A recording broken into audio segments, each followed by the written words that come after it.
Active versus passive fund. Ano nga ba ang mas maganda?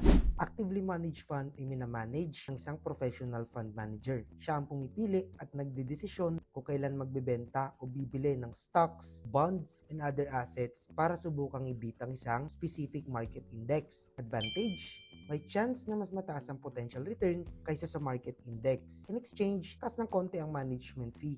Pero kapalit nito ay professional expertise at flexibility na makapag-adjust depende sa strategy at market conditions. Passively managed funds naman ay mas simple at less hands-on ng fund manager. Ginagaya o minimirror lang nila ang performance ng isang market index tulad ng Philippine Stock Exchange Index sa Pilipinas o S&P 500 sa US. Advantage: mas mababa ang fees at ideal para sa long-term investing. Nakikisabay ka sa galaw ng market index.